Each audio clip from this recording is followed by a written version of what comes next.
On va aller voir l'actualité du côté de chez vous. Maintenant, Mickaël Vallée, on va à Jonzac, où on retrouve Jonathan Roger. Bonjour, merci beaucoup d'être avec nous, journaliste à l'hebdomadaire de Haute-Saintonge. Et Jonathan, vous allez nous parler, vous, de la situation budgétaire du département de la Charente-Maritime. Ouais, c'est ça. Je vais me permettre de mettre un petit peu d'actualité locale là-dedans et je remercie la production d'ailleurs de m'y autoriser. Monsieur Vallée, bonjour. Bonjour. Lundi, vous étiez présent à l'ouverture de la session d'automne du Conseil départemental de Charente-Maritime. Vous êtes notamment intervenu pour rappeler votre soutien à la filière cognac et plus généralement aux producteurs de spiritueux. Vous avez également interpellé l'ARS et le préfet sur la question des pesticides et sur les révélations faites par nos confrères du Monde et de Radio France sur le lien présumé entre les pesticides et la multiplication des cancers infantiles. Par contre, il y a un sujet sur lequel je me suis étonné de ne pas vous avoir entendu, c'est justement sur la situation financière dramatique du département et notamment sur l'annonce d'un rabot de 50% sur les subventions accordées aux associations l'année prochaine. Vous, sénateur socialiste de Charente-Maritime, quelle est votre analyse déjà de la situation financière du département et comment vous avez accueilli cette annonce d'un coup de canif dans les subventions dans un département qui reste à grande dominante rurale ? D'abord, la session n'est pas terminée puisqu'elle se poursuit en ce moment par les différentes commissions. La mienne était lundi et nous avons vendredi la clôture avec le vote des différents rapports. Donc dites-vous bien que votre attente sera comblée parce qu'il va évidemment être question des aspects budgétaires. Comment on l'accueille ? La difficulté, elle est structurelle pour les départements de manière générale. C'est-à-dire qu'ils n'ont, pour ainsi dire, quasiment pas la main sur la variable de rentrée fiscale. La libre administration des collectivités, c'est une chose, mais l'autonomie financière, comme le rappelle souvent mon camarade André Léniel, c'en est quand même une autre. Ensuite, c'est un département qui a la particularité d'avoir beaucoup de mouvements immobiliers et d'être très attractif. Donc, à un moment, forcément, les politiques ont été assises sur la dynamique de ce qu'on appelle les DMTO, les droits de mutation, ce qui, pour le grand public, on va dire les frais de notaire, dont le département perçoit une part.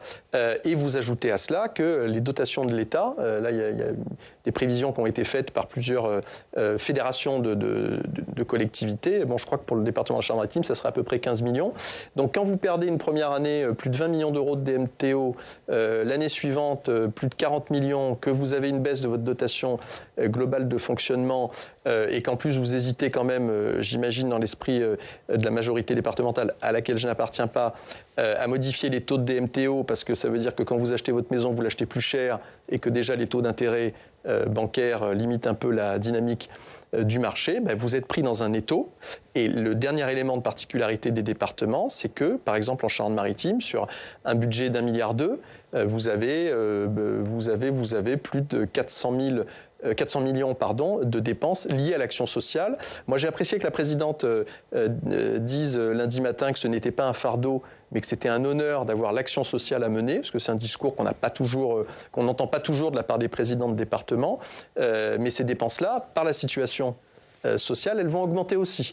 Donc on voit la quadrature du cercle et la marge de manœuvre, elle est dans le fait de savoir comment est-ce qu'on répartit la charge et l'effort, et c'est là que les discussions, pour répondre à M. Roger, c'est là que les discussions vont se faire ou que les débats auront lieu probablement entre la majorité et l'opposition, puis au sein de la majorité aussi, sur le fait de savoir qui on fait contribuer le plus par la baisse parfois de subventions ou d'aides et qui on essaie de sacraliser.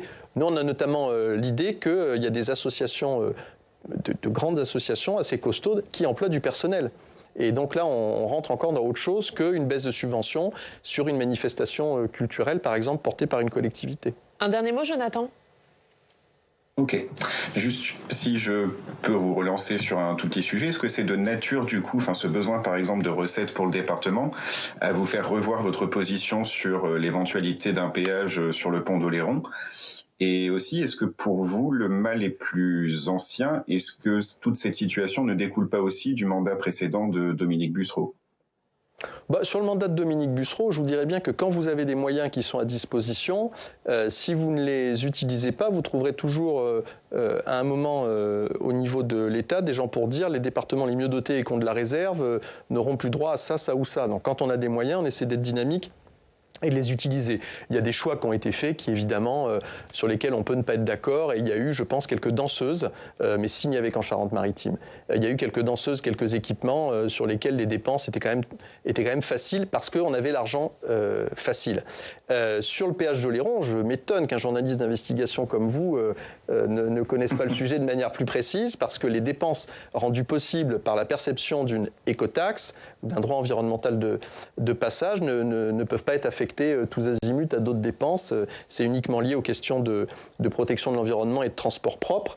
Et donc tout ça, en fait, je pense qu'il va falloir à un moment qu'on arrive à démythifier ces sujets de péage parce que c'est très, c'est très réconfortant pour un certain nombre d'élus de se dire c'est facile, on va faire payer les automobilistes. Ils font déjà payer une taxe de séjour, ils n'ont qu'à l'augmenter. Et ensuite, il y a des questions républicaines et des questions de principe. Moi, je suis opposé au rétablissement d'un péage sur l'île d'Oléron qui serait vraiment... je veux dire, les Américains veulent avoir leur mur avec le Mexique. Là, ça vaut pas mieux. Merci beaucoup. Merci, Jonathan. Regarde la une de votre hebdo. Merci à vous. Donner un statut juridique au fleuve Charente. C'est à la une de l'hebdomadaire de Haute-Saintonge.